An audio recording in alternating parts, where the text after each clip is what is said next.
唔好劃走，即刻停低。呢條片係全網最貼地、最真實嘅熊本大地震深度拆解。90%觀眾而家仲以為今次7.1級地震已經過咗最危險嘅階段，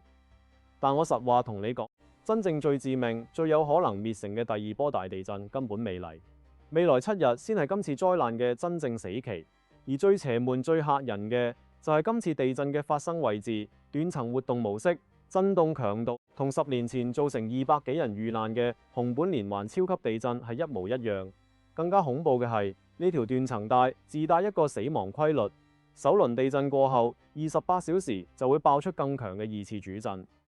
今日我用最白話、最地道嘅粵語，一次性同大家拆解今次災情嘅所有真相、隱藏風險、學界語境，等你徹底睇明白，今次絕對唔係一場普通地震咁簡單。今次震撼全日本嘅地震發生喺日本九州熊本縣，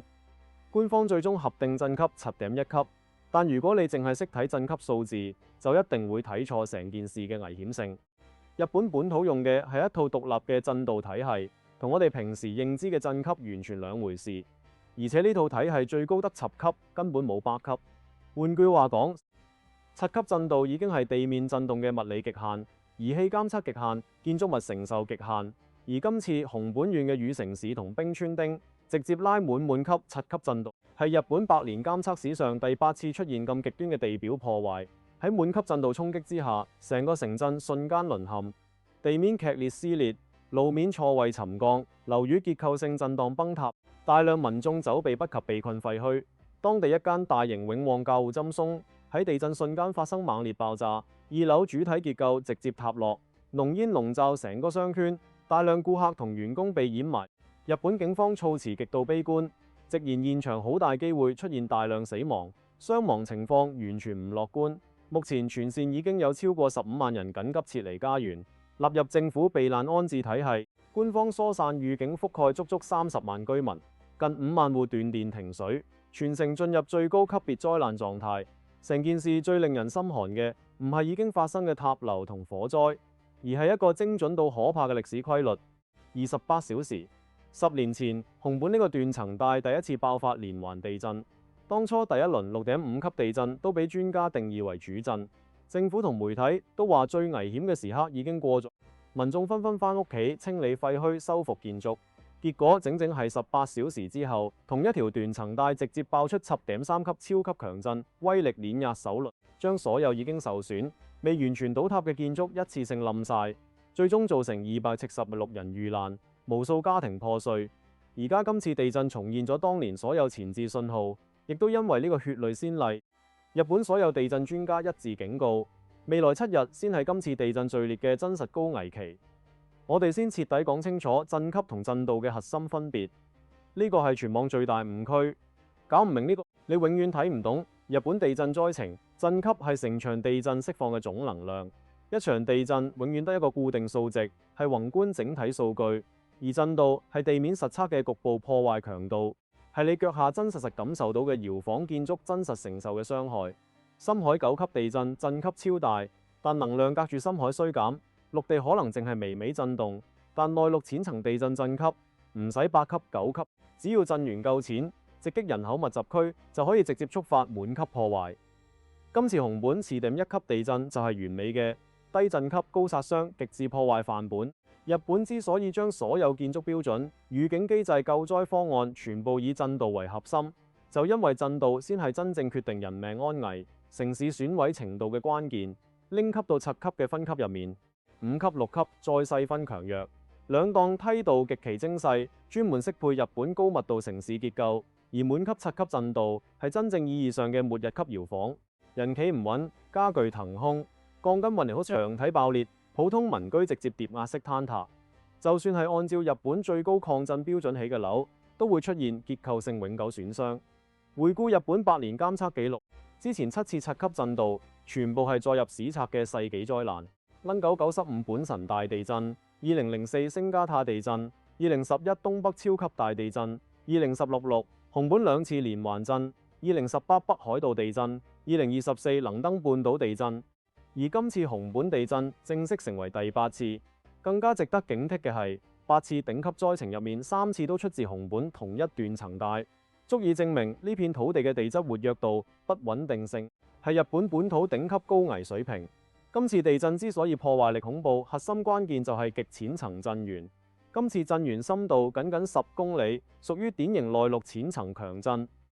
對比大家熟悉嘅民航客機巡航高度，呢個震源位置比飛機仲要貼近地面。地震釋放嘅巨大能量幾乎零衰減，直接垂直砸落地表、居民區，再加震中正正坐落喺熊本人口最密集、商業最繁華嘅核心廊道，人流車流高度集中，建築密集、道路密集、管網密集，令到破壞效果、次生災害救援難度全部成倍飆升。國際監測數據初期出現輕微偏差，美國地質調查局初測6.8級，日本氣象廳依託本土最密集監測網絡，最終精準鎖定7.1級。好多人覺得0.3級差距好細，其實地震能量差距接近2倍。呢個就係初期災情預估同實際損毀落差巨大嘅原因。但無論震級點樣微調，實地儀器記錄嘅質級震度永遠唔會變。呢個係鐵一般嘅既定事實，亦都係官方果斷啟動100萬級應急響應嘅最大依據。成個災區最慘烈、最決定最終傷亡數字嘅點位就係永旺購物中心。下晝4點27分係日本商場全日人流最巔峰嘅時段，學生放學、市民採購、上班族外出辦事，美食區同商超人山人海。地震突發瞬間內部爆炸疊加2層坍塌，大量民眾被困，現場冒出大量白色濃煙，疑是人氣泄漏或者電路起火引發爆炸。官方至今未敲定具體成因，警方公開表述極度保守，悲觀暗示現場大量被困人員生存概率極低。再加夜間視線差，餘震不斷，廢墟結構極不穩定，救援隊伍每次進場搜救都要反覆撤離避險，搜救難度係今次災難之最。呢座商場絕對係今次地震傷亡核心。從災區傳疫災情方面，目前已經確認最少12棟建築整體坍塌，多處房屋廢墟下有人被困。主要重災區集中喺土質鬆軟、抗震薄弱嘅八代市區域，大型跨江大橋斷裂倒塌，陸路主間道中斷，跨區救援物資實備人員無法順暢通行。與城市消防熱線一手時嚟徹底癱瘓，多處同步起火，多點困人，消防力量嚴重不足。冰川町球磨市多個區域持續有火情同人員被困報告，全境救災壓力全面爆煲。醫療救治層面，目前已經過百人受傷送院，包含大量養老院長者，多位傷者重度昏迷。危重病例持續增加，大量民眾被坍塌家具、長堤碎石壓住，求助電話源源不絕，受傷人數依然持續上升。災區醫療資源擠兌，床位緊張，急救人手不足。後續次生傷病感染、慢性病惡化嘅問題，會進一步加大救治時壓力。今次日本啟動嘅應急動員規模係近年罕見級別，15萬民眾緊急避難，30萬人收到疏散指令，近5萬戶停電。電力部門嚴正警示民眾唔好觸碰任何破損電力設施，嚴防觸電意外。九州全線 JR 鐵路、九州新幹線全面停運，熊本機場跑道封閉航班全取消，海陸空交通全面停擺。防衛省下令陸海空自衛隊聯動救災，東京設立國家級災害總部，熊本縣即時成立應急專班，首相1小時內組建中央救災小組，明確將救人放喺第一位。好多人覺得停交通大疏散係過度緊張，但其實全部係血淚經驗。滿級震度過後，軌道、橋梁、隧道、跑道會出現肉眼睇唔出嘅微小移位同結構鬆動。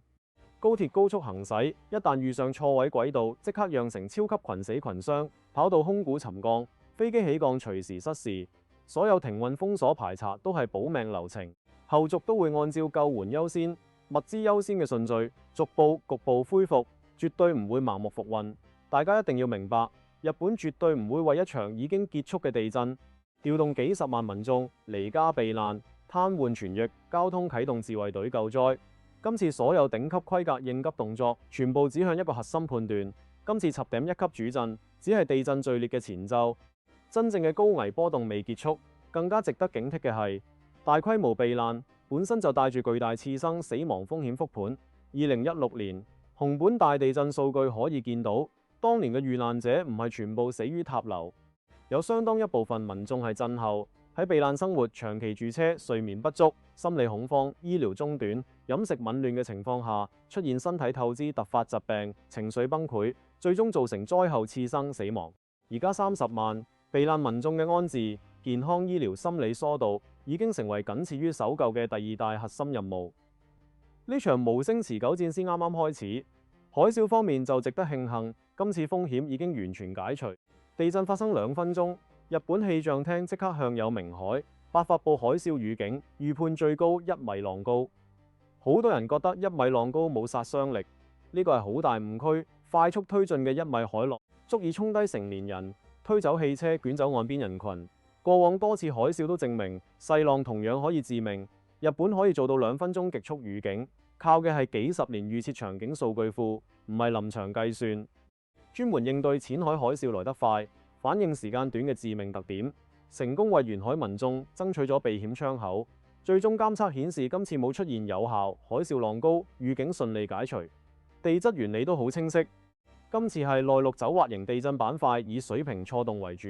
冇海底垂直抬升位移，根本唔具備催生海嘯嘅地質條件。海水危機徹底清零，但係陸地地殼嘅持續異動、應力調整、餘震爆發風險依然處於最高級別。全網最敏感嘅核電問題，目前都係安全狀態。災區周邊2座核電站經過反覆首輪排查，反應堆、冷卻系統、輻射監測、應急供電全部正常，零異常、零洩漏、零故障。呢個係今次災情最關鍵嘅利好消息，直接規避咗核災難呢個終極次生災害。當然官方唔會鬆懈，往後每一次明顯餘震過後，都會再次複核檢測，死守核電安全底線。今次地震仲會深度衝擊全球半導體產業鏈，影響所有普通人嘅電子產品價格同供貨。熊本縣係日本半導體核心重鎮，台積電日本廠區索尼圖像傳感器大廠全部設喺呢度，係全球手機、相機、智能硬件核心零件嘅重要供應源頭。2016年熊本地震就曾經重創索尼生產線，導致全球圖像傳感器缺貨。電子產片漲價交付延期，產業鏈動盪持續數月。今次地震發生後，2大企業即刻停工疏散，全面排查。芯片廠區係超高精密生產環境，對地面平穩、震動控制、潔淨度要求極致嚴苛。就算設備冇實質損毀，單純停機重啟、校準調試都會造成大額產能損失。一旦發現設備移位、精密構件受損，全球供應鏈會即刻迎來新一輪波動。下游手機、汽車電子、智能設備產業都會被連帶拖累。